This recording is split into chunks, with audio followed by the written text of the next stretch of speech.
welcome to Water Bear Reads, where I discuss illustrated classics and modern classics. My name is Heather, and today I wanted to show you guys all the books that I picked up over the month of summer. I have some new picture books, new and secondhand middle grade. I have a couple of illustrated classics that I have that are new, as well as several secondhand classics that I picked up. And I have a couple of luxury books which I'm excited to share with you guys. So grab yourself a warm beverage. Today I have a pumpkin spice latte. I ran out to Starbucks and grabbed one. I've actually been to the pumpkin patch twice this season already. I went by myself one day when my son was at school and walked around and got the footage that you saw in the beginning of this video. And then my husband James and my son and I went this weekend and we grabbed another pumpkin. So we have two pumpkins that we're gonna carve this year. Usually I grow my own pumpkins, but we had so much rain this year that my garden didn't do as well with the vegetables. So this year it's from the pumpkin patch. Also, before I begin, I like to start these book haul videos out with showing you guys an illustrated or crafted item that I've been enjoying. And lately, I've really just been enjoying the artwork of other booktubers. So I wanted to show those to you real quick. Let me put my latte down for a second. First of all, this wonderful notepad that I got from Celeste over at a Reader's Almanac. She had a giveaway and I won the giveaway, and then she offered the choice. I could pick whatever I wanted, and I went with this pumpkin notepad, and I'll put an insert here because I took some footage of it while I was at the pumpkin patch. There were all these goodies that were inside it, along with a wonderful card and a poem and a bookmark and stickers, and it was just lovely. So yeah, so I wanted to say thank you, Celeste at a Reader's Almanac, for having that giveaway and for making my winnings so special. I really love this and I'm going to treasure this forever. The other thing that I picked up was when the Cottage Fairy said that she was closing her Etsy shop, I decided to get some of her artwork. So I grabbed something from the Cottage Fairy. It came with this cute sticker on it, by the way. So sweet. And then inside is this lovely bookmark with a chickadee on it. Quiet are the little lives, sharing sweet songs and tender words for those who listen with an open heart. And so pretty. And then here on the back it says, made with love by Paola Merrill. It included stickers, so another one of those rabbits, and then this cute owl, and then a fox and a hare, and then there's this little card with this on the back, and then this art print because I just thought it was so pretty. I love owls and toadstools. And then here on the back there's some beautiful artwork as well. So I was so excited to get this before her shop closed. Well, let's get started with the book haul. I'm going to take a sip of my pumpkin chai latte and we'll get started. I've spoken a lot on this channel about how much I love the illustrations of Trina Sharp-Hyman, and I saw that Holiday House was publishing a 40th anniversary edition of her version of Little Red Riding Hood. And I've been meaning to pick this up for quite some time. And it's just beautiful. It has an introduction by Jason Chin, who you may remember won the 2022 Caldecott Medal for his Watercress book. He explains how when he was young, he moved to Lyme, New Hampshire, which was also happened to be the home place of Trina Sharp-Hyman, and how much she inspired him, especially her Little Red Riding Hood. So that was very interesting to read about. The illustrations are just adorable and gorgeous. Here she is with her grandma. And here she is at the end with her grandma after the whole adventure's over. The grandma is having some well-deserved wine, and Red Riding Hood is having blackberry tea. I think I'd also want some wine had I been inside of a wolf's belly. I have another 40th anniversary edition, and that is The Seasons in Fern Hollow. When my son was younger, I went to a garage sale and I found Sports Day, and we read that one a lot. I love John Patience's illustrations of all these creatures and these animals and their homes, and just how cozy and just homey everything felt. And so when I saw that they've been republishing them in collections, I just had to get it. And I decided to start with The Seasons in Fern Hollow. John Patience is a UK-based illustrator whose artwork I've come across in a couple of my Illustrator Explorers. I think they were Snow White as well as Beauty and the Beast. I've loved his artwork in all of them as well. Here's some of the more autumnal pages that I thought you might enjoy seeing. And this one on the other side as well. Aren't they just adorable? And they just catalog the lives of these creatures around their village, their town, Fern Hollow. And then I thought I would show you one from the winter as well, when they're inside baking pies.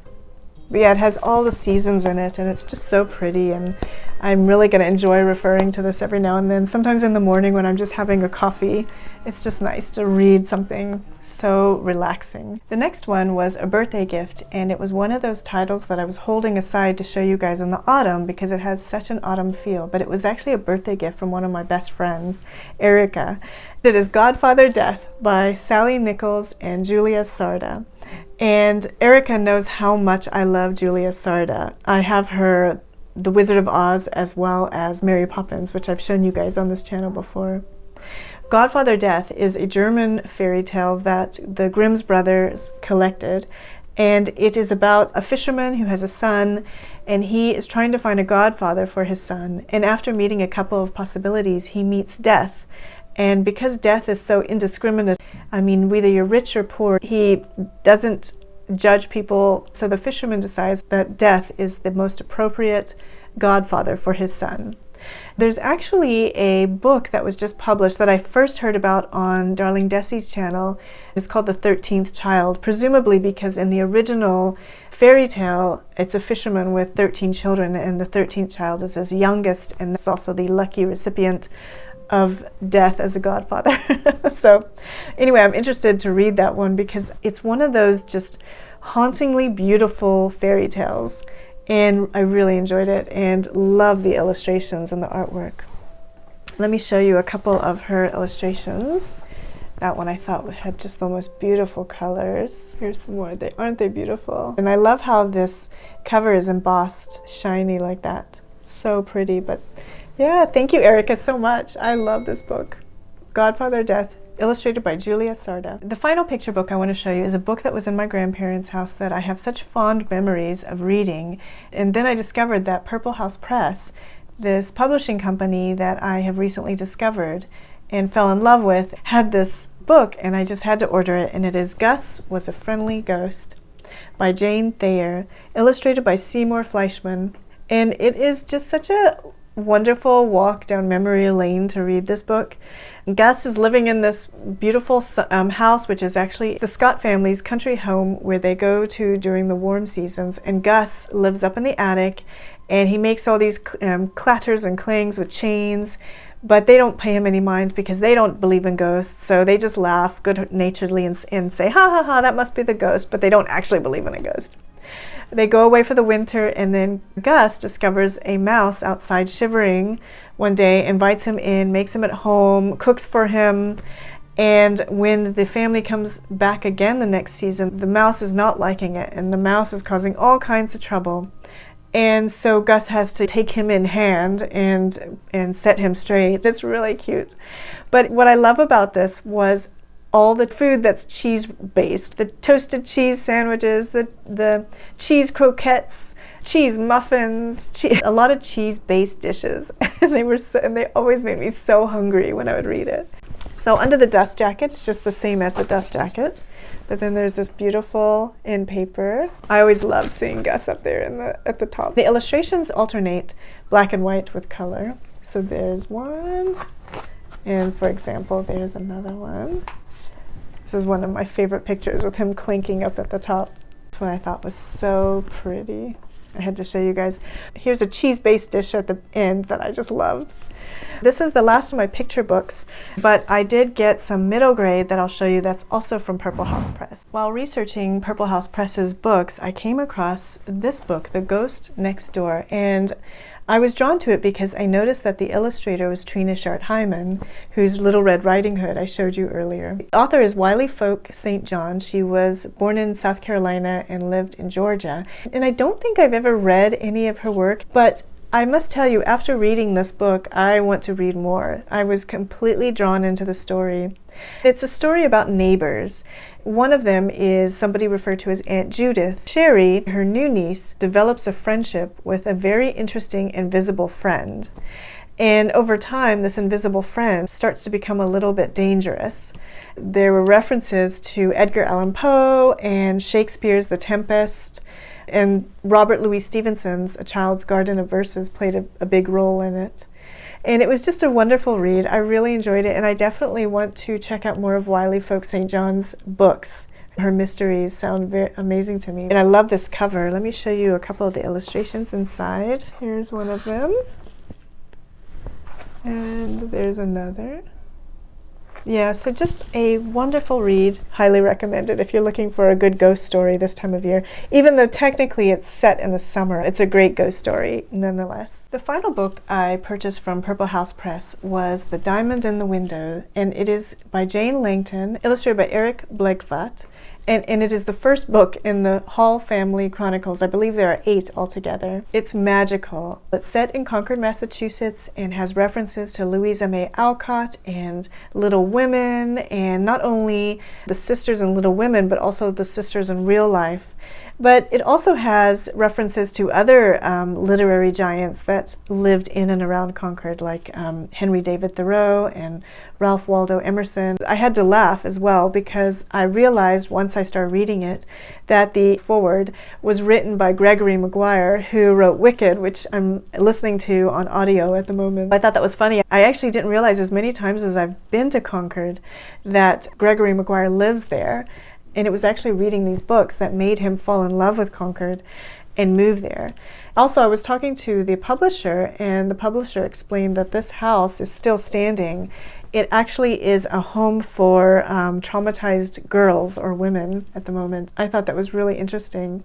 But it's just pure magic. I'm not quite done with it. I still just have a little bit. I have 2 bookmarks in here because there's a poem that the children have to refer back to that's giving them clues to finding this treasure, but I'm getting ahead of myself. Let me start at the beginning. Brother and sister, Eddie and Eleanor, are living with their Aunt Lily, and Aunt Lily is a piano teacher. They're also living with their Uncle Freddie.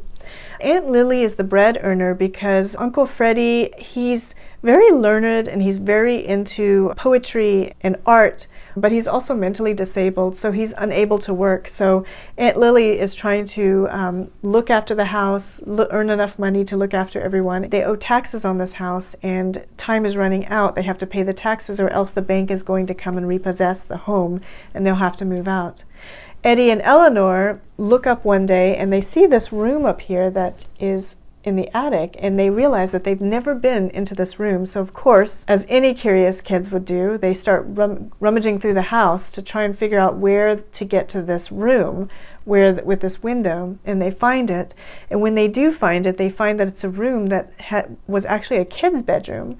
And they ask their Aunt Lily who lived in this bedroom, and they come to find out that Ned and Nora, which would be another aunt and uncle, lived there at one stage and disappeared very mysteriously. No one knows what happened to them. They also discover that there was a poem left that leads to clues not only to where Ned and Nora are, but to a treasure.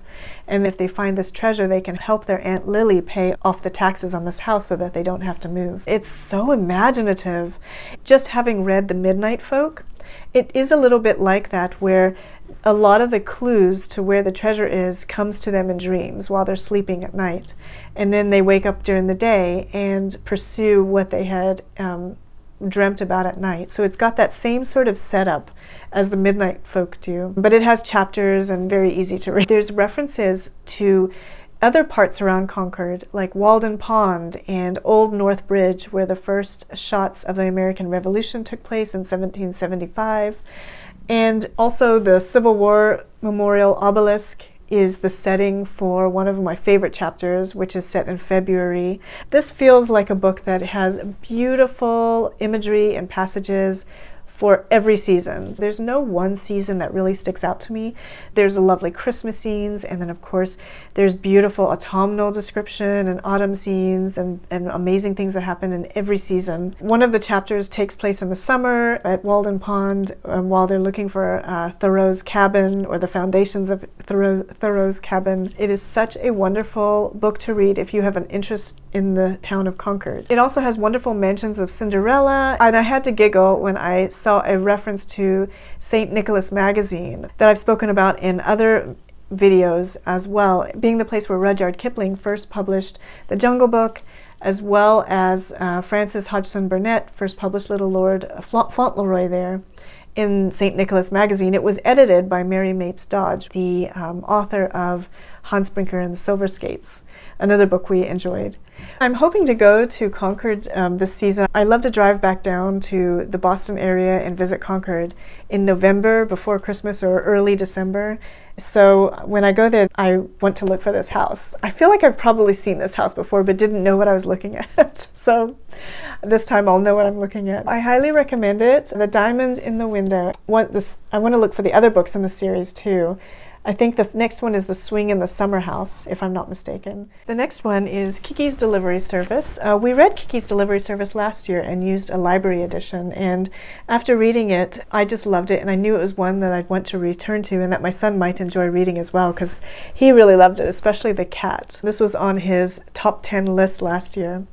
It's written by Aiko Kadono and illustrated by Yuta Onoda. You might know Yuta Onoda's work if you are familiar with The Girl Who Drank the Moon. She has beautiful artwork. Let me show you one of them. There it is. It's just beautiful, and there's full-page illustrations throughout. It's a wonderful story that is a sort of a coming-of-age story, kind of the theme of independence versus dependence that you're feeling at a certain age, where you want to get out on your own, but you also are scared to get out on your own. It's a good book to read to teach about how business works. The next one is on our TBR, and we're probably going to start reading it in the next couple of days, and that is Scary Stories for Young Foxes.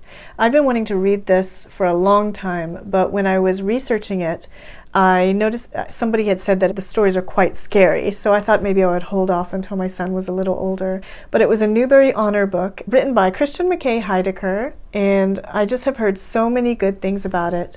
The interior illustration is by Junyi Wu, and I was looking her up and noticed that she has this precious book about Beatrice Potter, the scientist, that I'd like to take out of the library and check it out. The illustrations are gorgeous and spooky, and I love how the pages are black, white on black. I only have one secondhand illustrated middle grade book to show you in this book haul, and that is The Secret of the Ruby Ring by Yvonne McGrory, who is an Irish author, and I believe that the illustrator Terry Myler is Irish as well. I had a hard time finding any information on Terry Myler, but from the books that I saw that he or she illustrated, they all seem to be Irish books. This is a nostalgic book for me, and then in 1997 there was a movie that came out of it, and it was also just a wonderful movie to watch. It was a little low budget, but I still kind of liked it. And it's a time slip story where 11-year-old Lucy receives this ruby ring, which takes her back in time to Ireland, 1885, I think it was. I'm looking forward to reading it. It's part of a series, the Ruby Ring series, and I think there's 4 books in the series, if I'm not mistaken. And I also wanted to tell you that this author-illustrator team did another book, a ghost story book called The Ghost of Susanna Perry, I think it is. So yeah, I want to check that out as well. It's not in the series, it's a separate book. The Secret of Ruby Ring. I have 2 short story collections that I picked up, and the first one I want to show you, you may recognize if you watched my secondhand birthday book haul that I put out recently. I was discussing the illustrator Robin Jacques and his collaborations with Ruth Manning Sanders, and I just had to pick one up because I wanted to see what they look like. So I grabbed a book of ghosts and goblins. I'm about 5 or 6 stories in, and it's really neat. I love the artwork on the cover as well as on the back. And then inside, it's all black and white, but the illustrations are really beautiful as well. Here's the one on the back cover repeated, and here's another one that I thought was really cool. They have a lot of full-page illustrations, but they also have some spot illustrations throughout. There's a foreword in the beginning that is by Ruth Manning Sanders, and she talks about each tale and where it came from, and I found that extremely interesting. Every tale so far has been perfect for reading to kids. They're not too spooky, but they're also not boring.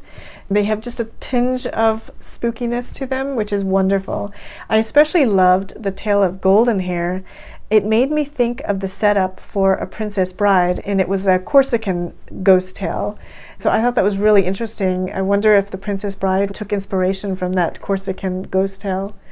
But yeah, really enjoying this book, and we'll continue to read it throughout the month of October. I was browsing Barnes & Noble's one day, and I came across this book, Living Ghosts and Mischievous Monsters, Chilling American Indian Stories by Dan Sasue-Jones of the Ponca Nation and illustrated by Washoyo Alvitri, published by Scholastic in 2021. I thought this would be a great one to read in October, not only because of the ghosts and the monsters and the chilling stories, but also because we celebrate Indigenous Peoples Day in October. I actually began reading this on Indigenous Peoples Day. It's divided into 5 sections: ghosts, spirits, supernatural, monsters, and what's the last one? Let me see. Hang on one second. Oh, witches. I just finished the ghost section and I am now about to start on the spirits section.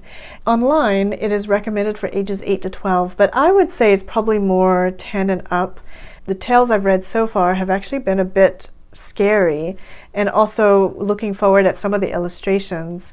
But for adults who are reading ghost stories, these are wonderful. They're just perfect amount of chill. The tales inside here come from various nations across the United States and Canada. The interior has beautiful black and white illustrations by Washoyo Alvitri of the Southern California Tongva Nation. Let me show you a couple of them. That tale was a bit spooky. Here's a pretty one. I haven't gotten to this one yet, but I thought that was a beautiful illustration. The Great Horned Serpent. A traditional Mississippian mound builder's tale told by Dan Sasue-Jones, Ponca. The Vampire of Sleeping Child Hot Springs, a Nez Perce tale, Montana. I've really been enjoying this and I'm looking forward to reading more of these throughout the rest of the month. Dan Sasue-Jones, who wrote some of the stories and selected some of the others for the book, was in filmmaking, and he produced work for Sesame Street and for one of the Disney's parks. And he also worked with Kevin Costner on that TV series 500 Nations that aired in 1995. And Dan Sasue-Jones explained that he had to get permission for all the tales that he included in this book. Let me read that part to you. Some tribal cultures are not allowed to share certain ghost stories because the spirits are so real to them that saying the spirit names may endanger the storytellers and their families. I respect that, and I did not include those stories. I have a couple of new classics to show you guys. I spoke about this one as well in that same secondhand birthday book haul video that I had heard was coming out, and that is Aladdin's version of Misty of Chincoteague. I've been collecting these small versions. I don't know if you can see it right here. I have a bunch of them now, and I'm so excited to add this one to my collection of these little guys. And it's of course illustrated by Wesley Dennis. There's a couple of illustrated spreads and full page illustration, all in black and white of course. I really love these because they're at an excellent price point. They're just a little over $10, so I always love getting these. I loved this version of Daddy Longlegs from Alma Publishing. As I told you before, I've kind of been collecting the Alma Publishing's books because I just find them adorable. And this one's cover art is by Simona Cirallo. I'm not sure if I'm saying it right, but the interior doodles are from Jean Webster herself. And let me show you one of them. They're all throughout the book and they're very cute. And I just thought it was so pretty. The final new illustrated classic that I have that is not luxury is Frankenstein, Mary Shelley's Frankenstein. This one illustrated by William O'Connor. I found this one in Barnes & Noble's, and I know this illustrator because I fell head over heels in love with his version of 20,000 Leagues Under the Sea. I actually had to buy it secondhand. I just had to have it because it was so beautiful. I remember wishing that William O'Connor would do more classics. And my wish came true because now we have a Frankenstein. And I bought this at Barnes & Noble's. It was very well priced. And the illustrations are just amazing. Some of them are black and white sketches like this one. Others are full page spread illustrations. And then there's also these beautiful full page color illustrations as well throughout, and it's just a beautiful, nice version. Let me go ahead and show you. I don't know if I've ever showed you guys this book on my channel before, so let me show that to you real quick. Just something. Look at these gorgeous end papers, and I actually have pictures of this on my Instagram account if you're interested, so in seeing more pictures. Another one. Yeah, so I picked up several secondhand illustrated classics, and the first one is Rip Van Winkle and Other Stories. Look at this cover, isn't it beautiful? This is the Junior Deluxe edition, and it has that recognizable spine, which you've probably seen before. Illustrated by Suzanne Suba, was a Hungarian-born illustrator who immigrated to Brooklyn, New York in the 1920s. She also illustrates the Junior Deluxe Edition stories from Dickens.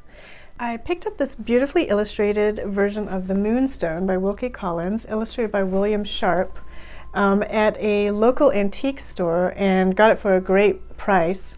I was so excited to find it. William Sharp, whose birth name is Leon Schleifer, changed his name in the 1930s when he moved from Austria to the USA. He also illustrates the Junior Library edition of Heidi. And let me show you a couple of these illustrations, these duotone illustrations. Beautiful throughout. And there's another one. There. And there's also black and white illustrations. So yeah, I was very excited to find that. Oh, and look how pretty the book is under the dust jacket. The spine has these beautiful embossings on them, as well as the cover. I found a couple of secondhand Louisa May Alcotts, and the first one I was so excited to find because it's the Everyman Library edition, and I prefer these without the dust jackets on, so I'm just going to go ahead and take it off. And this is what you have. And I collect these Everyman Illustrated Library editions. You can see them right back there. And it's illustrated by M.E. Gray, or Millicent Etheldreda Gray. And she illustrated Little Women in 1922. And there's 8 color slides, and they're just beautiful. I did a Illustrator Explore video on Little Women, and I regretted not having this one to show you guys, so I was so excited to find this one. Joe burning Meg's hair, and yeah, it's a beautiful version, so I was so excited to find that. I found another illustrated Junior Library edition, which I was so excited about to add to my collection, and that is Joe's Boys, and it's illustrated by Louis Jambor. Louis Jambor was another Hungarian American, and he illustrated 2 books in his lifetime that I could find, and that is Joe's Boys as well as Little Women. And I pulled out my version of Little Women. It's also a Grosset and Dunlop Illustrated Junior Library edition. I actually don't know how to call these 2 series. So if anyone out there knows how to distinguish between the 2, but I like them both and I collect them both. I have, of course, more of these. These are easier to find than these, but it has full color illustrations as well as black and white throughout. And I'm going to take the cover off of this one as well so that you can see what it looks like under the dust jacket. It has all these acorns on it, and there's the spine. There's these beautiful end papers. Here's some illustrations. Another full color illustration. A black and white illustration as well. So very excited to find this one. I saw this on eBay and was so curious about it, so I decided to pick it up, and it's Celebrate Cricket 30 Years of Stories and Art, about the cricket magazines and some of the history behind the stories that they've published. If you've been watching this channel, you'll know that I've been collecting the vintage cricket magazines from the 70s and 80s because I love seeing the artwork and the stories that are in there. I was rifling through it and looking for some sort of Halloween image that I could use as a talking point, and I came across Eric A. Kimmel's Herschel and the Hanukkah Goblins story that was in here, and there was some history of the story. And Eric A. Kimmel wrote that when he wrote Herschel and the Hanukkah Goblins, which is now like a holiday classic, nobody wanted to publish it. He said he could not give it away.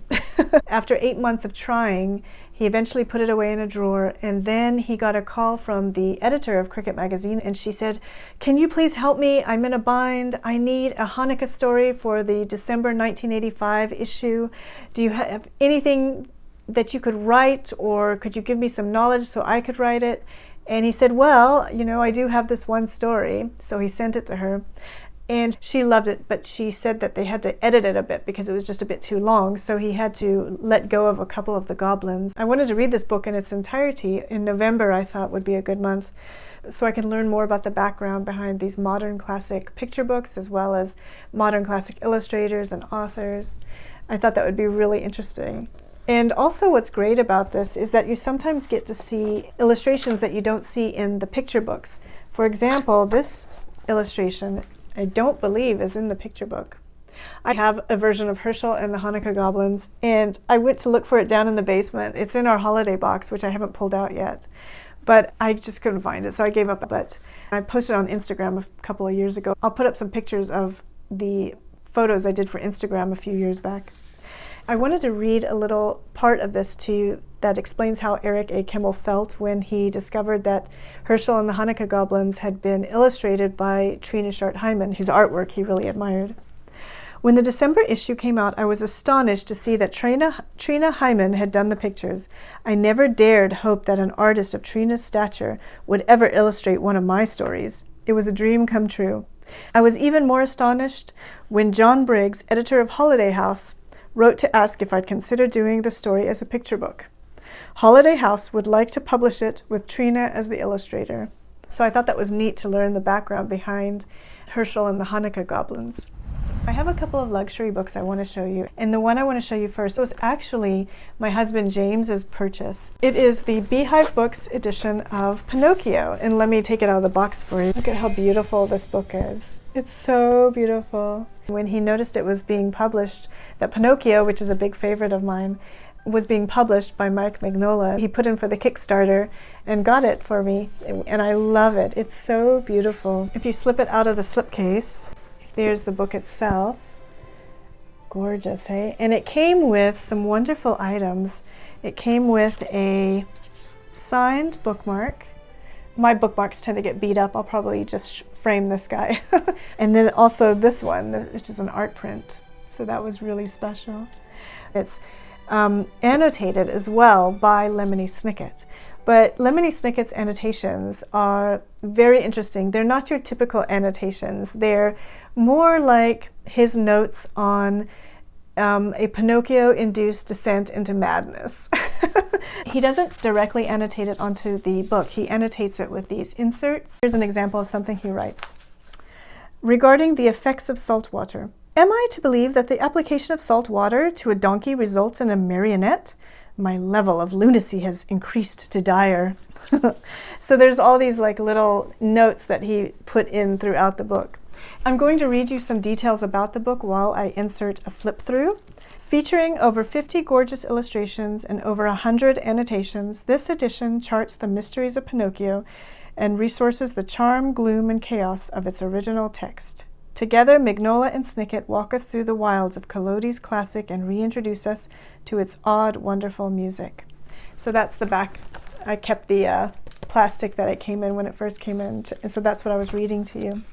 This is our second Beehive books. We have the Great Gatsby as well. I really love their editions. Definitely worth checking them out. If you are somebody who likes to collect luxury editions, check out Beehive Books because their books are just beautiful. The last one I want to show you, I actually did show you guys before when I did my first unboxing. It was a Folio Society mystery book unboxing.